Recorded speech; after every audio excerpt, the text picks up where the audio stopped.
여자를 부릅니다. 이제 확신하는 거죠. 아, 저 여자구나. 저 여자를 통해 하나님이 나를 먹이신다고 약속하신 거구나. 그리고 그녀를 부르면서 금방 물을 달라고 하더니 이제 뭘 달라고 부탁을 하느냐. 청하건대 내 손에 뭘 가져오라고요? 떡 한 조각을 내게로 가져오라.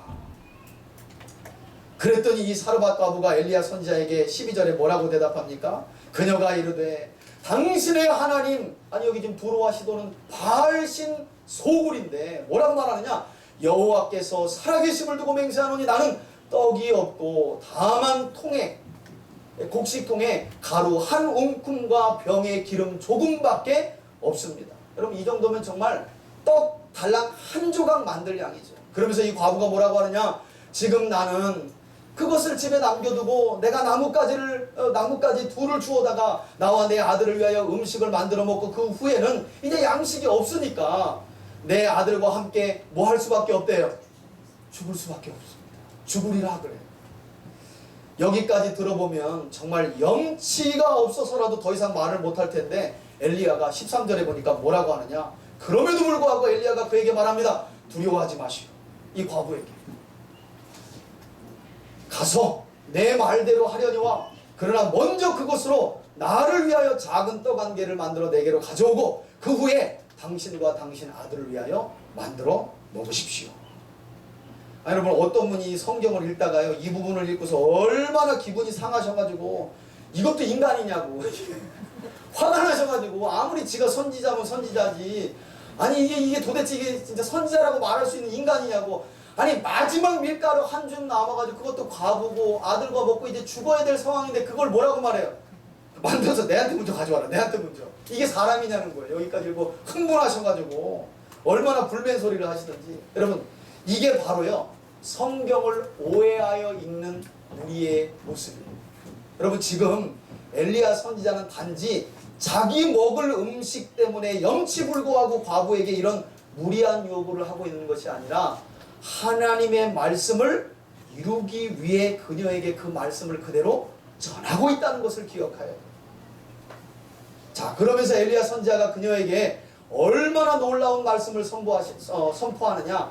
뭐라고 하냐면 만일 당신이 이 말씀에 순종한다면 14절입니다. 이스라엘의 하나님 여호와의 말씀이 나 여호와가 무엇을 지면에 내린다고요?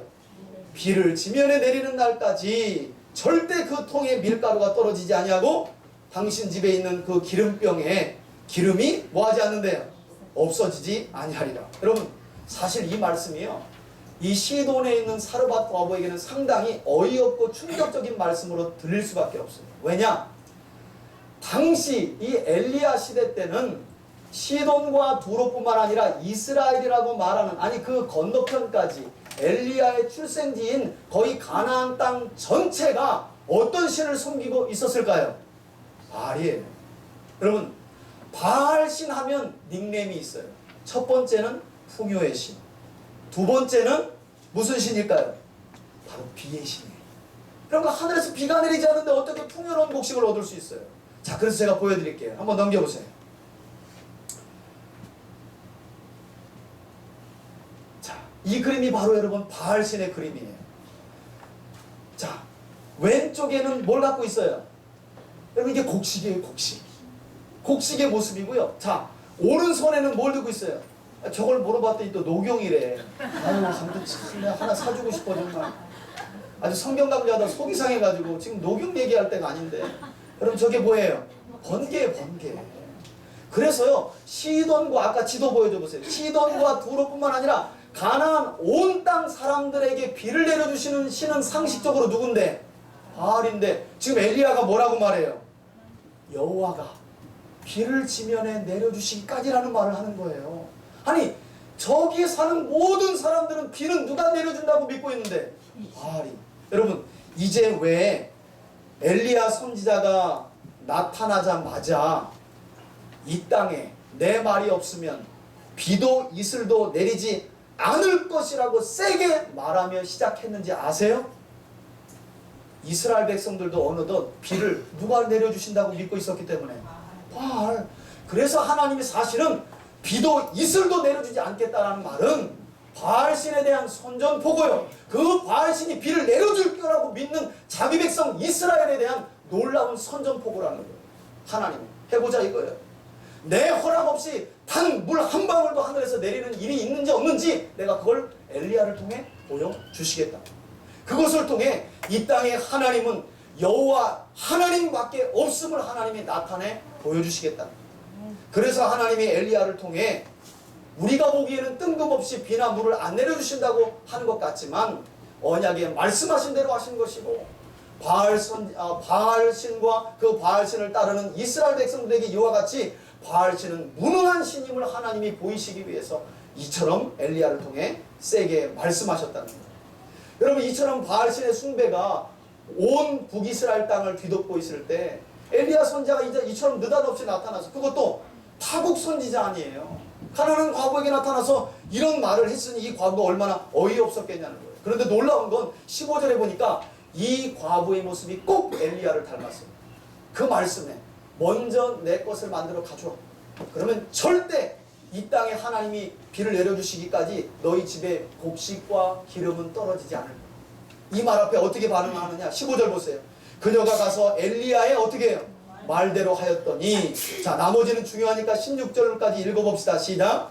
그와 엘리야와 그의 식구가 여러 날을 먹었으나 여호와께서 엘리야를 통하여 하신 말씀같이 통에 가루가 떨어지지 아니하고 병의 기름이 어떻게 해요? 할렐루야. 여러분 우리 하나님 여호와만이 이 땅에서 유일하신 하나님이신 줄 믿습니다. 이것을 하나님이 나타내시고 보이시고 교육하시기 위해서 지금 엘리야를 그 먼 시돈 사르밧 땅으로 보내셨던 거예요. 하나님은 이처럼 어떤 분들이 그러더라고요. 이방 선교는 신약부터 시작되었다? 본격적인 건 그렇게 볼 수 있는데 그럼 그렇지 않아요. 요나서에서도 알 수 있고 오늘 본문을 통해서도 하나님께서는 이미 구약에서부터 이스라엘 땅에 거하는 자기 백성뿐만 아니라 바알의 소굴에 살고 있는 이 가난한 이방의 사르밧 과부라도 하나님만을 온전히 믿고 의지하는 사람을 이처럼 먹이시고 입히시는 분이 바로 우리 여호와 하나님이신 줄 믿습니다. 그것을 교육하고 가르치시기 위해서 이 본문의 역사를 기록하여 우리로 하여금 지금 이렇게 읽게 하고 있다는 거예요. 놀라운 것은 이 사르밧 과부의 모습이 엘리야와 똑같다는 거예요. 여러분 하나님의 살아계심의 역사가 이 이방 땅에 그것도 그 가난한 과부의 집에서 일어났다는 거예요. 그런데 안타까운 것은요. 그 위에 또 어떤 기가 막힌 일이 벌어지느냐. 17절 보세요. 일 후에 그 집주인이 되는 여인의 아들이 뭐가 들어요? 예, 여러분 고대에는 과부에게 유일한 법적 보호자가 있다면 아들이에요. 근데 그 아들이 죽었다는 건 이제 이 여인은 절대적인 소망이 사라졌다는 거예요. 증세가 심히 위중하다가 숨이 끊어진지라. 그래서 어떤 분들은 또 그런 불맨 소리를 해요. 아니 이렇게 죽일 걸 뭘 또 먹였냐는 거예요. 더 아니 어차피 이렇게 또 죽일 거를 그냥 아까 전에 가지 말지. 나뭇가지 주워가지고 그냥 먹고 남으면 없으면 죽지. 왜 또 살려놔가지고 또 죽게 만드냐는 거예요. 성경을 끝까지 안 읽어서 그렇다니까요. 18절 보세요. 여인이 엘리야에게 상황이 이렇게 벌어지니까 뭐라고 말하냐. 하나님의 사람이여 당신이 나와 더불어 무슨 상관이 있기로. 여러분 그 다음 대목이 중요해요. 이 여인이 아들이 갑작스럽게 죽은 그 상황을 두고 자신의 뭘 돌아봤다고 말해요. 여러분 이게 놀라운 거예요. 내 죄를 생각나게 하고 또 내 아들을 죽게 하려고 내게 오셨습니다. 약간 푸념 섞인 말인데요. 저는 이 말씀을 들으면서 야, 이 여인이야말로 내 말이 없이는 비도 이슬도 이 땅에 내리지 않을 거다 라는 엘리야 선지자의 말이 선포되었음에도 불구하고 하나님을 믿지 않으려 했던 아합이나 이세벨이나 북이스라엘 백성보다 오히려 이 이방의 가난한 사르밧 과부가 훨씬 더 낫구나. 하나님은 이걸 우리에게 이야기하고 싶은 거예요. 그래서 그 멀리 엘리야를 하나님이 보내신 거죠. 왜? 그 가난하고 어려운 과부라도 여호와 그가 하나님이심을 믿게 하시고 보이시려. 자, 그리고 이 푸념 섞인 과부의 말에 엘리야가 19절에 대답하지요.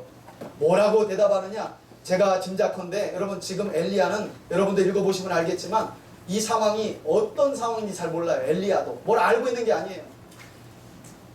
엘리야의 말대로 그 과부가 순종함으로 음식을 만들어 왔을 때 실제로 성경에 보니까 비가 오기까지 기름도 밀가루도 떨어지지 않았대요. 그래서 그 집에 거하고 있었던 거예요. 아마 즐거운 시간을 보냈겠죠. 남들 다 죽어가는데 정말 여호와 그분이 하나님이시구나 라는 믿음을 가지고. 그런데 어느 한 날 이 과부의 아들이 죽은 거예요. 엘리야도 생각지 못했던 일이 벌어진 거예요. 그래서 19절에 보니까 엘리야가요, 그녀에게 뭐라고 하느냐? 아들을 줘보시오. 그 죽은 아들을 주시오.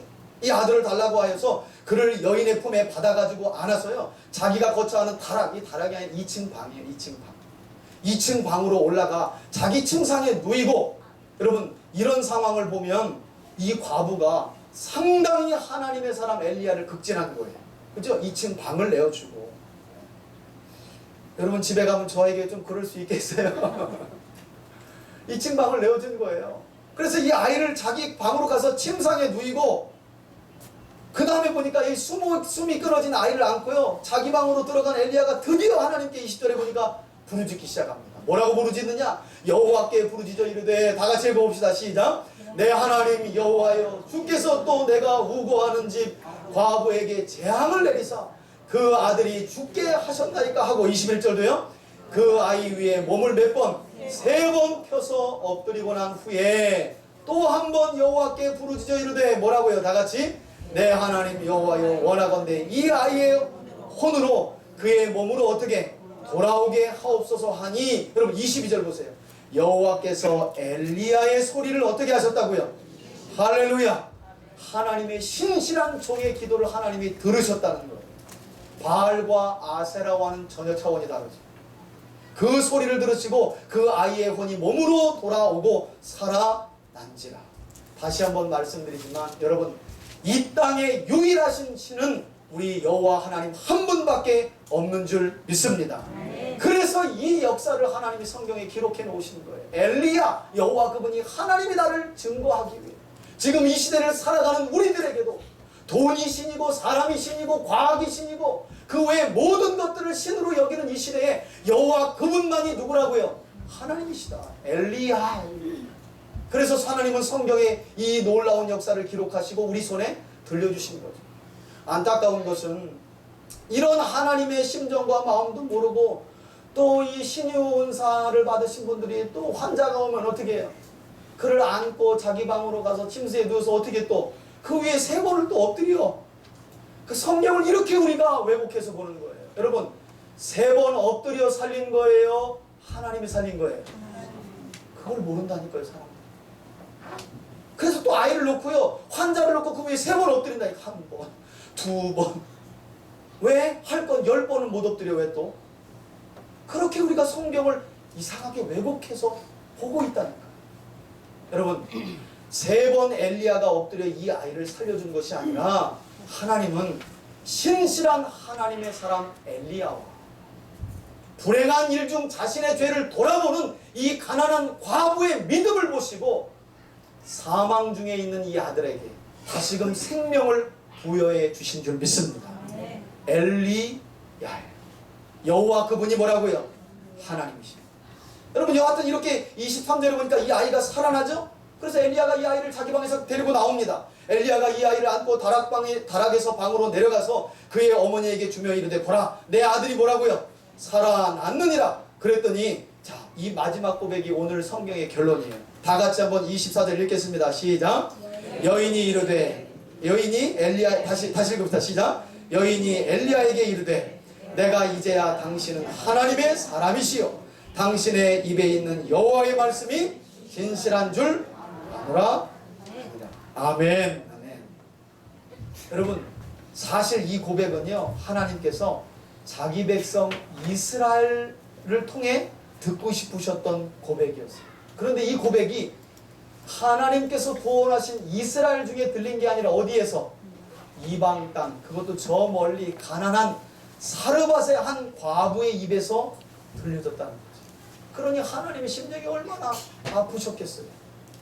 여러분, 이렇게 시돈 땅 사르밧에서 여호와 그분만이 하나님이십니다 라는 하나님의 하나님 되심을 고백했던 이 과부의 이야기는 이제 구약의 역사에서는 더 이상 찾아볼 수 없어요. 그런데 놀랍게도 그때로부터 대략 한 900년이 흐른 뒤에 예수님이 이 땅에 오셔서요, 이 이름도 빛도 없이 그냥 살아간 이 여자의 이름을 또 언급을 하셔요. 자, 누가복음 4장을 한번 봅시다. 우리 그 부분 마지막으로 한번 찾아보고 말씀을 맺겠습니다. 자, 누가복음 4장으로 한번 가보세요. 이때로부터 900년이라는 시간이, 정말 많은 시간이 흐른 거죠. 900년이라는 시간이 흐른 그때에 예수님이 바로 이 사르밧, 누가복음에는 사렙다라고 나와요. 사렙다. 이 사르밧 과부의 이름을 거론하시는데, 여러분 짧게 설명드리면 누가복음 4장은요, 이 땅에 참 선지자로 오신 예수님을 배척하는 내용이 담긴 기록이에요. 자, 그런 상황 중에 우리 주님이 어떤 말씀하시느냐, 24절 다 같이 한번 읽어봅시다. 4장 24절 시작. 또 이르시되 내가 진실로 너희에게 이르노니 선지자가 고향에서는 환영을 받는 자가 없느니라. 여러분 이게 지금 누굴 두고 하는 말이에요? 예수님, 참 선지자로 이 땅에 오신 예수님 자신을 두고 하는 말인데요, 그러면서 예수님은 구약에도 이런 일은 늘상 있었다고 말씀하시면서 드디어는 급기야 엘리야 이야기를 꺼내십니다. 25절 읽습니다. 시작. 내가 참으로 너희에게 이르노니 누구 시대에? 엘리야 시대에. 다 같이요. 하늘이 3년 6개월간 닫히어 온 땅에 큰 흉년이 들었을 때에 이스라엘의 많은 것, 여러분 이게 중요합니다. 지금 엘리야 시대에 이스라엘 땅에 세고 센 게 누구라고요? 과부예요. 과부. 남자들이 어떻게 됐는지 모르지만 양식거라 같든지 아무튼 기근이 임하면 여러분 남자보다는 여자가 오래 산다고 그래요. 이건 실제적으로 그렇답니다. 그런데 무슨 이유인지는 모르겠지만 남자들은 거의, 남자들이 많지 않았는데 과부가 이스라엘 땅에도 그렇게 많았는데 예수님이 뭐라고 하시느냐, 정작 하나님의 신실한 선지자 엘리야는 어디로 보냄을 받았답니까? 26절 시작. 엘리야가 그중 한 사람에게도 보내심을 받지 않고 오직 어디요? 시돈 땅에 있는 누구요? 이게 사르밧이에요. 여러분 사르밧. 사렙다의 한 과부에게 뿐이었으며, 여러분 왜 이렇게 하나님께서 자기 백성 이스라엘 중에도 그렇게 과부가 많은데 왜 엘리야 선지자를 그 멀리 시돈의 사렙다 과부에게 보냈던 걸까요? 이유는 딱 하나예요. 하나님이 구원하신 자기 백성 이스라엘 중에는 여호와를 하나님으로 믿는 사람들이 없는 거예요. 놀랍게도 없었던 거예요. 그래서 하나님이 하나님을 신실하게 믿고 의지하는 그 가난한 과부를 살리시기 위해서, 그리고 그녀를 돕고 살리심을 통해 여호와 그분만이 이 땅에 유일하신 하나님이심을 증거하시려고 엘리야를 어떻게 해요? 시돈의 사르밧까지 보냈다는 거예요. 여러분 다음 장에 가보시면 열왕기상 18장에 다음 주에 이제 우리 함께 살펴볼 거지만, 이제 가면요 갈멜산에서 벌어진 바알 선지자들과의 영적 싸움 이후에 온 이스라엘이 뭐라고 하는 줄 아세요? 여호와 그가 하나님이시다. 여호와 그가 하나님이시다. 이 고백을요 아주 큰 목소리로 하게 됩니다. 그런데 그 고백이 있다고 그들이 마음을 돌이킨 것이냐? 그렇지 않아요. 불이 내리는 기적을 보고 와 우리 하나님 살아있네, 금방 그 마음이 식어버려요. 식어버려요. 그건 우리가 다음 주에 가서 함께 살펴보기로 하고요. 여러분 오늘 우리가 이 열왕기상 17장 말씀을 통해서 꼭 잊지 말고 기억해야 할 것은, 지금도 살아계신 우리 여호와 하나님이 자기 백성을 향하여 어떤 일을 행하고 계시는가. 하나님은 엘리야와 같이 주의 말씀에 신실한 자들을 흉년과 기근 중에도 마실 물이 있는 곳으로 인도해 주시는 줄 믿습니다. 불가능해 보이는 까마귀를 통해서도 먹이시고 입히시는 여호와 하나님이신 줄 믿습니다. 그뿐만 아니라 타 지역에 있고 먼 타국에 있을지라도, 그것이 가난한 과부라 할지라도 하나님의 말씀을 우선순위 삼고 그 말씀에 순종하는 자들을 하나님은 반드시 입히시고 먹이시는 엘리야, 여호와 그분이 유일하신 하나님이심을 우리 3대 가족들이 잊지 않고 한 주간도 그리고 남은 생에 여러분 하나님의 하나님 되심을 고백하는 여러분들을 통해 엘리야에게 있었던 놀라운 기적들이 한 가난한 사르밧에 있는 과부에게 일어났던 이 공급하심의 은혜가 여러분들의 삶에 늘 충만하게 임할 수 있기를 예수님의 이름으로 축원해 드립니다. 아멘. 우리 찬양을 함께 드리도록